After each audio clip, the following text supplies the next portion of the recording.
Dear student, आज मैं आपको 10वीं क्लास की बोर्ड की परीक्षाओं के लिए हरियाणा बोर्ड और सीबीएसई बोर्ड दोनों के लिए कुछ इम्पोर्टेंट एमसीक्यू करवाता हूं, जो आपके आने वाली परीक्षाओं के लिए काफ़ी इम्पोर्टेंट रहेंगे। अब यहाँ पर हम जो आपके 20 या और ज़्यादा कम है वो क्वेश्चन करवाएंगे। अब जैसे पहला क्वेश्चन आपका 12 और 20 के एचसीएफ और एलसीएम में क्या संबंध होगा। इसका मतलब ये है आपका 12 और जो 20 है, 12 और 20 है, उसका एचसीएफ और एलसीएम उसमें क्या रिलेशन होगा। अब आपका फर्स्ट क्वेश्चन ये है, अब यहाँ पर रिलेशन बताना है। तो एग्जैक्टली ये होता है, जो एचसीएफ होता है वो always greater than always less than LCM होता है। तो यहाँ पर हमने कुछ सोचने की जरूरत नहीं होती है। इन बाई केस कभी कभी अगर दोनों स्टेटमेंट इक्वल होती हैं तो एलसीएम और एचसीएफ एक ही होता है, तब बराबर भी हो सकता है। तो यहाँ पर अब जैसे इसको सोल्व भी करेंगे तो 12 और 20 के जब हम फैक्टर करते हैं तो 2 × 2 × 3, सिमिलरली 2 × 2 × 5। अब जब इसका एचसीएफ निकालते हैं, एचसीएफ का मतलब यही होगा, जो कॉमन फैक्टर है वही है, 2 × 2 4 हो गया, और एलसीएम है वो यहाँ पर आपका हो गया। अब जो बाकी बच गए 4 × 3 × 5, तो देयरफॉर यहाँ आपका 60 हो गया एलसीएम। अब क्या किया, हम देखना है कौन बड़ा आया है, तो एचसीएफ या एलसीएम में से कौन बड़ा आया, तो आपका एलसीएम बड़ा आ गया, तो आपका जी रहेगा। अब सेकंड क्वेश्चन देखते हैं। अब ये बताना है इनमें से कौन सा बहुपद है। अब इंग्लिश वाले जो बच्चे पढ़ेंगे तो उसको हम बोलेंगे इसमें से ये बताना आपने पोलिनोमियल कौन सा है। तो पोलिनोमियल की आपने डेफिनेशन पढ़ी थी, जिसमें वेरिएबल है वो एक होल नंबर के रूप में पावर रखता। होल नंबर मतलब जिसकी power 0 1 2 3 and so on and तक। अब यहाँ पर जो आपके पास 1/x+1 है, तो इसकी पावर x+1 की पावर -1 है, इसका मतलब ये होल नंबर नहीं है। सिमिलरली जो नेक्स्ट टर्म है x+2, अब यहाँ भी इसकी पावर 1/2 है, इसलिए ये भी एक पोलिनोमियल नहीं है, यानी कि बहुपद नहीं है, पोलिनोमियल नहीं है। अब जो नेक्स्ट है वो भी नीचे आपके पास x² + 2x + 7 है। ये भी अब जब इसको हम एक सिंपल फॉर्म में लिखेंगे x² + 2x + 7 - 1, इट्स मीन ये भी एक पोलिनोमियल है, बहुपद नहीं है। और आपका जो डी ऑप्शन है उसमें लिखा है x³ + 1। यहाँ जो वेरिएबल है वो एक होल नंबर के रूप में पावर है, तो इसके लिए जो आपका जो फोर्थ ऑप्शन है वो ठीक रहेगा। तो इसमें से ये बताना था इसमें बहुपद कौन सा है, तो आपका डी ऑप्शन ठीक रहेगा। अब जो थर्ड क्वेश्चन है वो काफी इंपॉर्टेंट है, और इसके बहुत सारे टाइप हैं जो लगभग हर साल आपके हरियाणा बोर्ड और सीबीएसई बोर्ड में जो इंपॉर्टेंट क्वेश्चन देता है आपको। अब यहाँ थर्ड क्वेश्चन देखते हैं हम। आपके पास इक्वेशन है, समीकरण है a1x + b1y + c1 = 0। सिमिलरली दूसरी है a2x + b2y + c2 = 0।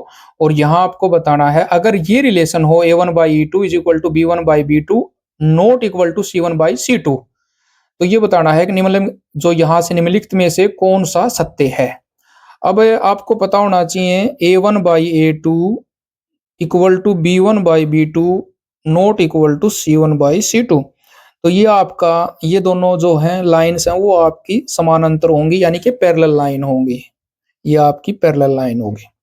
अगर यहाँ आपके तीनों रिलेशन बराबर नहीं आते हैं तो आपकी इंटरसेक्टिंग लाइन होगी, और तीनों बराबर होते हैं तो आपकी ये समपाती रेखाएं होंगी। तो यहाँ पर आपका जो सी ऑप्शन है वो राइट होगा। अब फोर्थ क्वेश्चन में इसमें क्या बताना है आपने, ये आपकी कुछ सीक्वेंस दे रखी है, तो ये बताना है इनमें से ये एपी कौन सी है। तो अब ये पहला ऑप्शन है 2 4 8 12। यहाँ 2 और 4 के बीच में जो कॉमन डिफरेंस है वो 2 है, इसके बाद है 4 है, इसके बाद है 4 है। इट्स मीन यहाँ सभी के बीच में एक कॉमन डिफरेंस नहीं है, तो ये एपी में नहीं है। नेक्स्ट है वो भी एपी में नहीं है। अब सी ऑप्शन है वो -10 -6 -2 2। अब यहाँ -6 में से -10 माइनस माइनस करेंगे तो प्लस का, इट्स मीन होगा 4। अब -2 है, -6 करेंगे, -2 + 6 ये भी 4 हो गया। 2 माइनस से -2 करेंगे तो 2 + 2 और ये भी आपका 4 होगा। इट्स मीन आपका थर्ड ऑप्शन है वो एपी में है। अब जो फिफ्थ क्वेश्चन है वो आपका कई बार 1 नंबर की बजाय बड़े मार्क्स में भी आ सकता है, ये 3 या 4 नंबर में भी आ सकता है।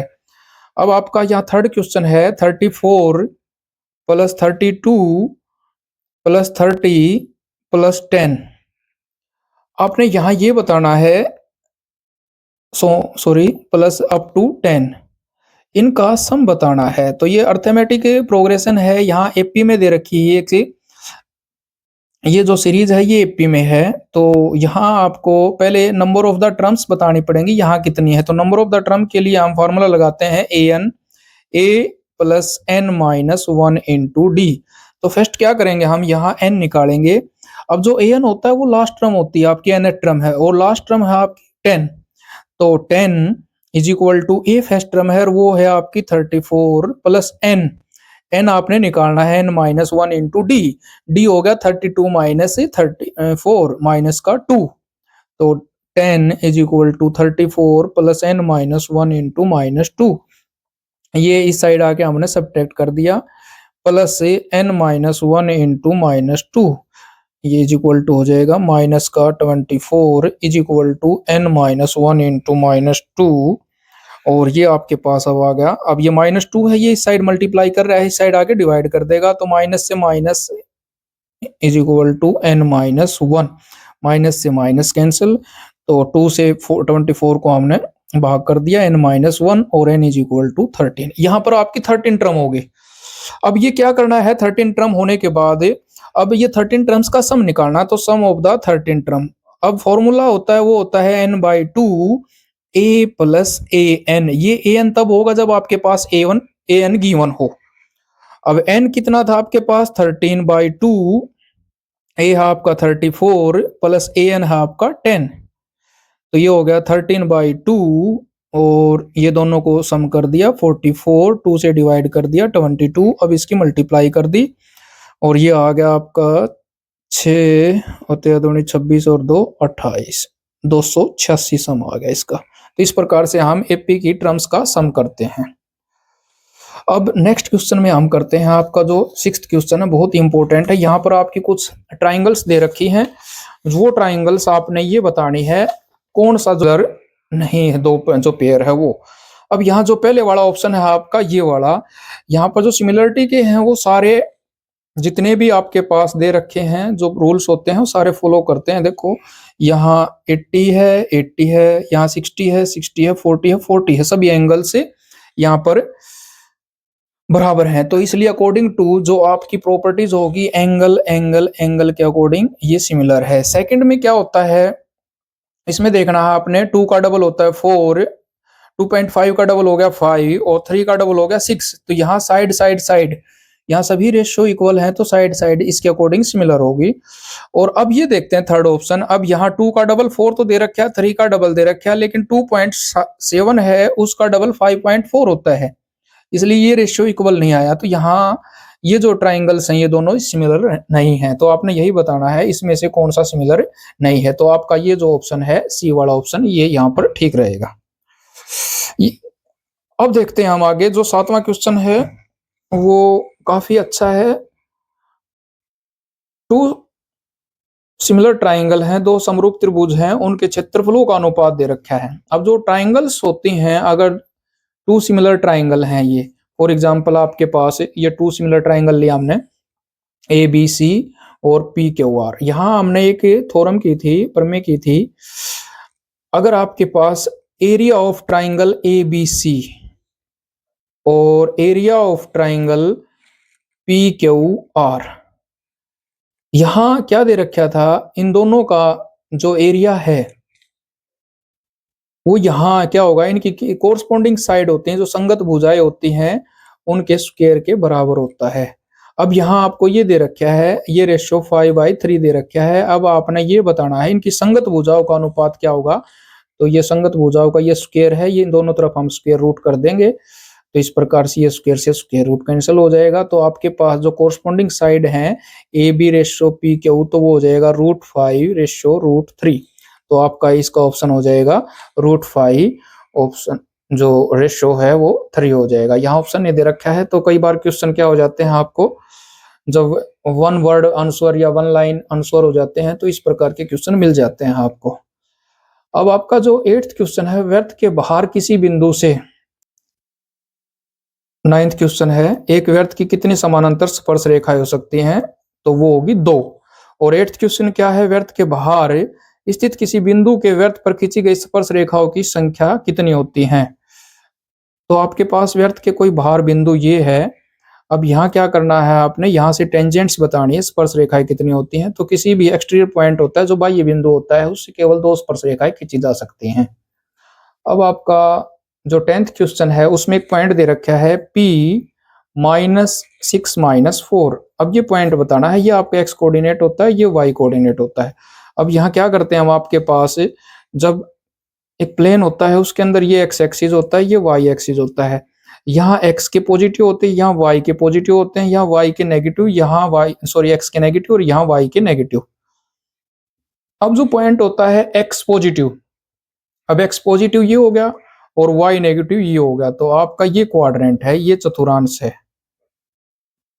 अब ये आपका होगा फोर्थ क्वाड्रेंट, तो इसका आंसर होगा आपका डी ऑप्शन रहेगा।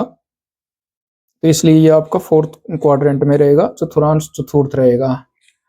नेक्स्ट क्वेश्चन करते हैं। 11th क्वेश्चन में दे रखा है, एक पॉइंट ए है, वो जो पॉइंट है 3 1 है, और नेक्स्ट पॉइंट है वो है आपका बी, वो 6 4 है। अब इन दोनों की डिस्टेंस बतानी है कितनी होगी। अब यहाँ जो आपका क्वेश्चन नंबर 12 है, ये 11 है। अब ये जो डिस्टेंस होती है बिटवीन द 2 पॉइंट, उसका फार्मूला होता है x2 - x1 का स्क्वायर प्लस y2 - y1 का स्क्वायर। अब x2 क्या है आपका 6 है ये वाला, माइनस x1 क्या है 3 है, अब इसका स्क्वायर प्लस y2 आपका है 4 - 1 का स्क्वायर और उस पूरे का स्क्वायर रूट। 6 - 3 3 का स्क्वायर प्लस ये भी आपके पास 3 का स्क्वायर, और ये आपके पास हो गया 9 + 9 18 रूट 18, या इसको हम अगर स्क्वायर रूट बाहर लेंगे तो 3√2 यूनिट। ये आपकी इसकी डिस्टेंस बिटवीन द 2 पॉइंट आ गई। फॉर एग्जांपल आपके पास जो 11th क्वेश्चन था उसको आपने सोल्व किया है यहाँ, तो ये भी एक आपका इंपॉर्टेंट क्वेश्चन है। अब 12th क्वेश्चन है, बताइए कि कौन सा कथन कथन नहीं सत्य है या असत्य है? निम्न में से कथन कोई नहीं सत्य है या नहीं है। किसी भी कोण के लिए कोस थीटा बराबर 3/2 होता है। बड़ा अच्छा क्वेश्चन है। यहाँ आपको बताना है जो कोस थीटा होती है उसकी वैल्यू 3/2 है, कोस थीटा है। तो ये हम ट्रिग्नोमेट्री का जो चैप्टर होता है उसकी सबसे पहले जो टेबल पढ़ी होती है उसके अंदर हमें पता होता है कोस हमेशा -1 से लेकर 1 तक होता है, और जो ये वैल्यू है ये आपकी 1 से बड़ी है, तो ये इसलिए कोस की वैल्यू नहीं होगी। तो यहाँ ये जो कथन है ये आपका असत्य है। बताइए कि निम्न कथन सत्य है या असत्य है। अब ये बोलता है साइन थीटा बराबर कोस थीटा, तभी जो सभी थीटा के मानों के लिए है वो बराबर होगा। यहाँ साइन थीटा बराबर कोस थीटा, तो ये सभी मानों के लिए बराबर नहीं होता, क्योंकि अब जैसे हम साइन 30 लेते हैं और कोस 30 लेते हैं, तो कोसाइन 30 की वैल्यू ये होती है और इसी प्रकार इसकी वैल्यू होती है √3/2। तो सभी मानों के लिए बराबर नहीं होता, ये केवल एक ही वैल्यू के लिए बराबर होता है 45 डिग्री के लिए, π/4 के लिए। तो यहाँ आपको यही देखना है जो आपकी वैल्यू है वो किस वैल्यू के लिए बराबर होगी, सभी मानों के लिए बराबर नहीं होता। 14th क्वेश्चन है, एक रेडियस r वाले एक सर्कल है, उसके त्रिज्याखंड का क्षेत्रफल बताना है। अब त्रिज्याखंड का क्षेत्रफल बताना है आपको, तो त्रिज्याखंड क्या होता है, ये आपका ये त्रिज्याखंड होता है, जो एरिया होता है, जो दो तो रेडियस होती है, त्रिज्या होती है, और एक चाप होती है, उसके बीच का जो एरिया होता है वो त्रिज्याखंड होता है। तो इसको हम इसका जो एरिया होता है πr² थीटा ये बाई 360, ये इसका मतलब ये हो गया एक आप सर्कल का एक पार्ट का क्षेत्रफल निकाल रहे हैं। आप जो सर्कल होता है उसका एक जो पार्ट है उसका एरिया निकाल रहे होते हैं। तो यहाँ अब r है वो रेडियस है, वो आपकी r² दे रखी है, थीटा बाई 360, ये आपने सोल्व करना था। तो ये हो जाएगा आपका इसका सॉल्यूशन। एक शंकु के आधार की त्रिज्या 4 सेंटीमीटर और ऊंचाई 3 सेंटीमीटर है, तो उसका पृष्ठीय क्षेत्रफल ज्ञात करना है।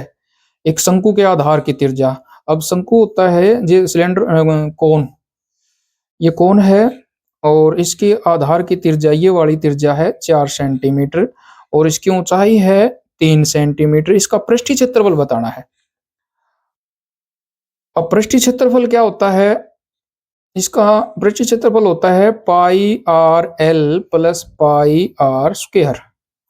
एल है यहाँ स्लैंट हाइट है, तिरछी ऊंचाई ये तो सबसे पहले हमने ये निकालनी पड़ेगी। या आपके पास एक राइट एंगल ट्राइंगल होगी। अब L square is equal to 3 square plus 4 square, इसका रूट कर लेंगे, एल की वैल्यू आ जाएगी। L is equal to 9 plus 16 और 9 प्लस 16 25 और इज इक्वल टू 5। अब ये सारी वैल्यू इसके अंदर रख देंगे हम। तो इसको हम ये पाई आर एल प्लस आर और 22/7, आर की वैल्यू यहाँ आपके पास है 4, एल है आपका 5 और प्लस 4, ये आपका 9 इंटू 4 इंटू ये हो गया। तो 22 9 इंटू 4 आपका होगा 36/7। अब इसकी 36 दूनी 72, 7 36 दूनी 72 और 7 79/7 सेंटीमीटर स्क्वायर, ये आपका। और अगर आपने इसका वक्र पृष्ठ का क्षेत्रफल निकालना होता तो खाली ये फार्मूला लग जाता। अब लास्ट क्वेश्चन है, पासे को एक बार फेंकने पर संख्या 8 आने पर प्रायिकता क्या होती है? पासा क्या होता है? डाइस होती है। ये डाइस होते हैं, इसके 6 फेस होते हैं। यहाँ पर 1 होता है, 2 होता है, 3 4 5 6। अब 1 से लेकर 2 3 4 5 6 तक फेस होते हैं। तो यही बताना आपने, ये पूछ रहा है 8 आने की प्रायिकता बतानी है। तो प्रायिकता क्या होती है? जो आपके पॉसिबल आउटकम होते हैं, जो संभव परिणाम होते हैं, उसके बटे में टोटल परिणाम होता है। तो यहाँ 8 तो आता ही नहीं, तो इसका मतलब पॉसिबल 0 हो गया और डिवाइड बाय 6। तो यहाँ ये असंभव केस है, यहाँ पर जो प्रायिकता होगी वो क्या होगी? 0 होगी।